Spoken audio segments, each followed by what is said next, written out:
Sabi po ni BP Sara, ito po ang mensahe niya sa ICC. Ang ICC, nagsasabi na dapat lahat may human rights. Kaya dapat ibigay din nila ang human rights ni FPRRD. Yan po ang pahayag ni BP Sara, no? May nakapo na rin sa wakas. Kaya nilagay ko dun. Nakita niyo yung ano? Mukhang hindi dapat EDSA yung i-rehab eh. Nakita niyo ba yung picture ng pamilya? May something na, no? No? Sa mga anakis. Wala po akong tinutukoy, ah.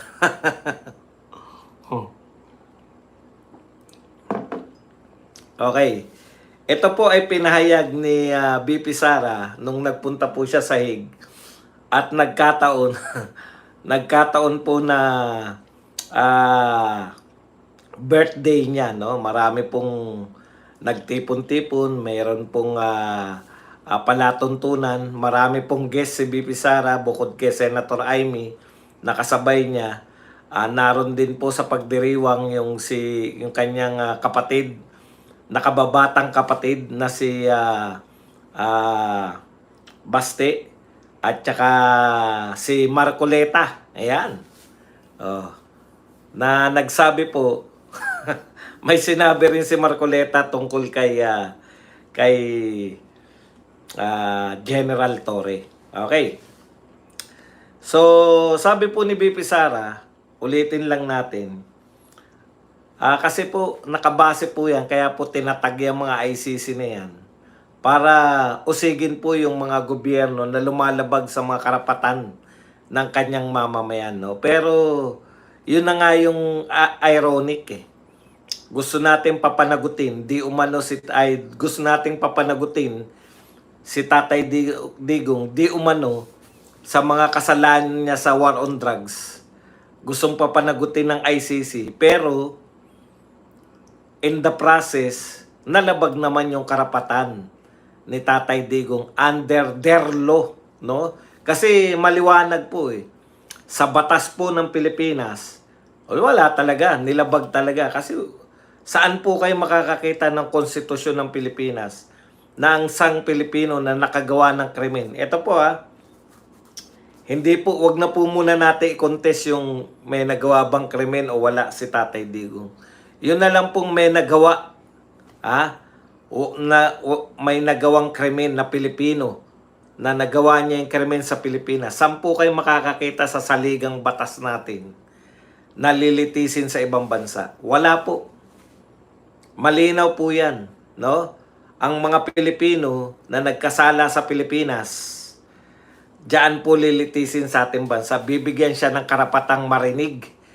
Bibigyan siya ng karapatan na marinig sa korte. No? Kaya po sa batas po ng Pilipinas, nilabag na po yung karapatan ni Tatay Digong. Dahil hindi po siya dininig. Niwala nga pong kaso. Isa pa po yan, ha? Yan po ang katwiran ng mga fans ng ICC. Paano lilitisin sa Pilipinas? Wala namang kaso sa Pilipinas si Tatay Digong. Yun na nga eh. Hindi nyo ba naiisip yun? Sa Pilipinas nga, walang kaso. Bakit lilitisin sa ibang bansa? Samantalang alam na alam natin na last resort. Ang ibig po sabihin ng last resort, siya na yung pinakahuli. Kung wala nang matakbuhan, huli na yung ICC. Hindi ka nakatamo ng katarungan dito sa Pilipinas. Nagsimula ka sa Regional Trial Court, Court of Appeals, Supreme Court, wala ka pa rin natamong katarungan, pwede kang dumulog kasi huli na eh. Last resort eh. Sa pangyayari pong ito, unang resort eh. First resort nila, magsampa kagad. Maniwala naman kayo na yung mga biktima talaga ang gusto ng ICC. Hindi nga nila, ako naniniwala ako, hindi nga nila alam na pwedeng magsampa sa ICC agad eh. Okay. Wag daw yung EDSA ang i-rehab si. Okay. Ngayon, okay na tayo riyan. Nilabag ang karapatang pantao ni Tatay Digong under our law. Under ba ng batas ng ICC? Nilabag din? Opo. Malinaw po. Kaya yung ICC walang lusot eh. Pag kayo, tinuloy nyo pa rin yan, hindi nyo pa rin pinalaya si Tatay Digong, kayo po ang numero unong lumalabag sa karapatang pantao. Kasi ang linaw sa inyo, lahat ng akusado, yung lahat ng may warrant of arrest, pag nadakip, dadaan muna sa local court. Local court po, ibig sabihin po, korte sa Pilipinas ang magpapasya o mag-uutos kung karapat-dapat na yung akusado ay dadalin sa ICC. Ayan po ay ayon mismo sa mga nakasulat na batas ng ICC. Kaya tama po. Dapat lahat may human rights, kaya dapat palayain nyo si Tatay Digong dahil sa mismong sa inyong batas ay lumabag po yung mga, kaya nga kinasuhan di ba? Lumabag po yung mga nagpahuli at nagbigay sa inyo kay Tatay Digong. Happy birthday muli kay BP Sara.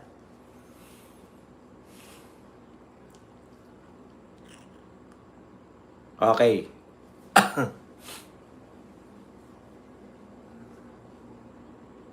Magiging bias po magiging bias pa rin po kahit ngayon. Bias pa rin ba si Marcos kay Duterte para kay Duterte? Yan ang hindi nyo po kayang ipaliwanag. Di ba? Nahuli po si Tatay Digong hindi nung panahon niya. Nahuli po si Tatay Digong panahon na ni BBM. At hindi po, nahuli po siya, no? Panahon po ni BBM, nahuli po siya, 3 taon na ni BBM. 4 taon niya na. Ibig nyo sabihin, yung katwiran nyo, pwede po yan under President Duterte's leadership. Kunwari, yung sinasabi nyo na, pag dito kasi sinampayan, di ba sabi nyo, walang katarungan dito. Di ba? Tama yun. Walang katarungan dito. Kung pwede nyong ikatwiran yan, kung ang presidente si Tatay Digong. Hindi na si Tatay Digong ang presidente nung nahuli si Duterte. Ang tanong, bakit hindi pa rin kayo nagsampa ng kaso kahit kaaway na ni Digong yung presidente? Hindi nyo na pwedeng ikatwiran yan. Di ba? Ano pa pwedeng nyong ikatwiran dyan? Samantalang, kaaway na nga ni Digong ang presidente. Ibig nyo sabihin, si Digong pa rin ang, ang masusunod sa mga korte.